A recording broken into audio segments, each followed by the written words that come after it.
करायचं.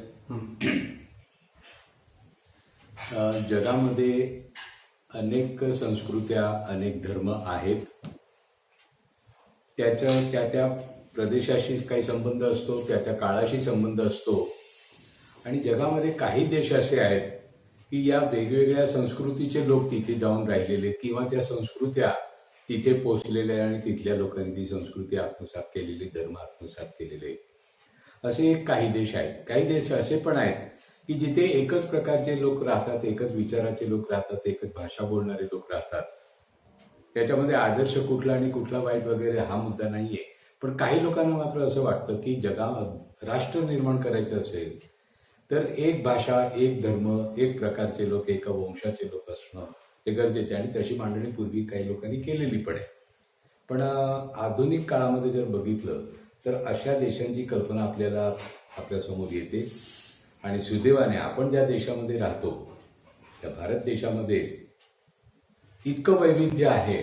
वैविध्य आहे भाषेचं आहे, वैविध्य परंपरेचं आहे आणि अनेक धर्म इथे नांदत आहेत. काही धर्म भारतात निर्माण झालेले तर काही धर्म भारताच्या बाहेरून आलेत, पण इथल्या लोकांनी ते स्वीकारलेले. बाहेरून आलेले लोक देखील इथे काही स्थायिक झालेले किंवा इतक्या विविध प्रकारचे लोक आपल्या इथे देशामध्ये राहतात. एका अर्थाने आपलं हे वैभवशाली एक वारसा आहे म्हणायला हरकत नाही. आता ज्यावेळी असे वेगवेगळ्या प्रकारचे लोक एकत्र राहतात त्यावेळी काही संकेत पाळायचे असतात की एखाद्या गटाची संस्कृती किंवा धर्म किंवा भाषा आपल्याला येत नाही, आपल्याला आवडत नाही, तर न आवडण्याचा अधिकार आहे. परंतु त्या त्या गटाला ती भाषा, तो धर्म त्याप्रमाणे पालन करण्याचा अधिकार आहे. आणि जागतिक पातळीवरती ज्याला आपण मानवी अधिकार म्हणतो त्याच्या आधाराने ते, आणि त्याच्यातच काही भाग आपण आपल्या संविधानामध्ये घेतलेला आहे.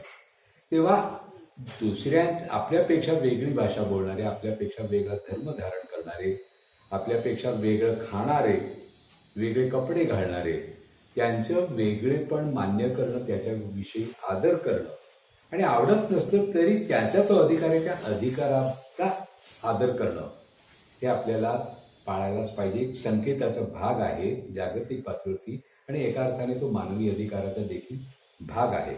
आणि ज्यावेळी या गोष्टी घडत नाही आणि आपण एखाद्या जातीच्या, एखाद्या धर्माचा किंवा एखाद्या गटाचा द्वेष करू लागतो आणि त्या द्वेषाचं रूपांतर कृतीमध्ये घडतं, हिंसाचार होतो, त्यावेळी समाजामध्ये अनेक प्रश्न निर्माण होतात.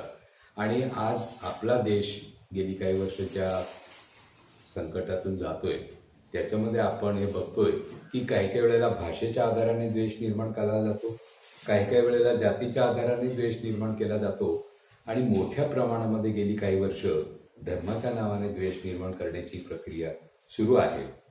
आपल्या देशामध्ये अनेक संतांनी या वेगवेगळ्या गटामध्ये एक एकोपा नोंदावा यासाठी प्रयत्न केलेले.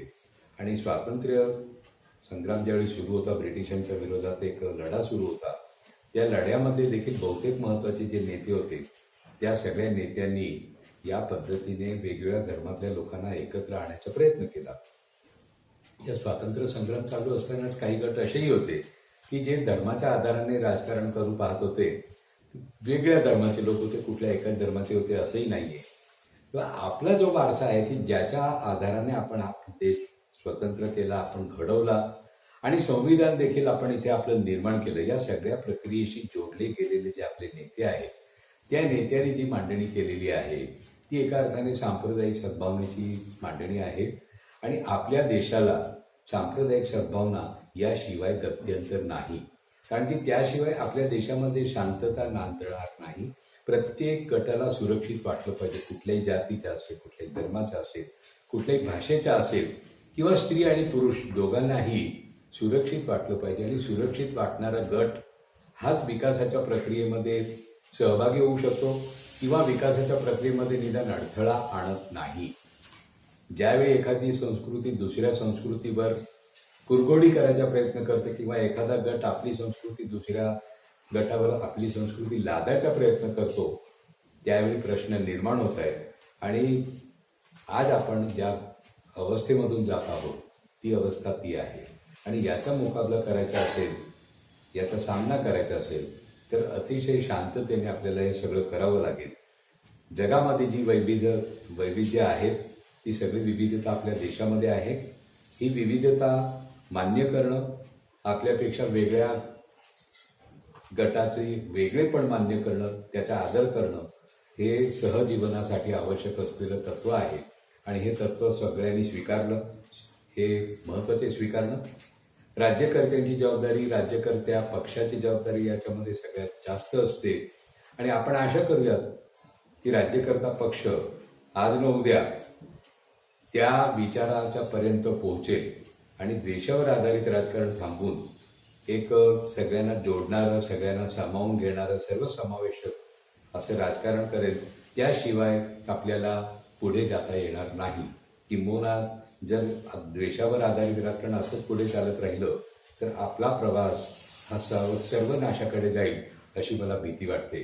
पण मला खात्री पण वाटते की आपल्या देशामध्ये परंपरा आहे सांप्रदायिक सद्भावनेची, संतांच्यापासून सुरू झालेली आणि पार महात्मा गांधी आणि विनोबा भावे किंवा अगदी इंदिरा गांधीपर्यंत ही सगळी परंपरा गेलेली आहे. आज देखील आपल्या भारतामध्ये अनेक नेते आहेत, सामाजिक क्षेत्रामध्ये आहे, राजकीय क्षेत्रामध्ये आहे की जे या देशामध्ये एकता निर्माण करायचा प्रयत्न करत आहेत. आणि त्यांच्या या प्रयत्नाला आपण सगळे मिळून साथ देऊयात. लोकशाही, धर्मनिरपेक्षता या सगळ्या गोष्टी टिकवणं आणि विकासाच्या दिशेने वाटचाल करणं, त्याच्यामध्ये प्रत्येक गटाला संधी मिळेल पुढे जायची. आणि संधी मिळण्यासाठी सगळ्यात महत्त्वाचा भाग असतो तो सुरक्षिततेचा. तो आपल्याला कसा प्रदान करता येईल एकमेकांना याचा आपण सगळे नागरिक म्हणून विचार करूया. नागरिकाच्या आधी आपण माणसं आहोत, माणूस म्हणून देखील या सगळ्या गोष्टीकडे बघूया अशी मी आपल्याला विनंती करतो आहे.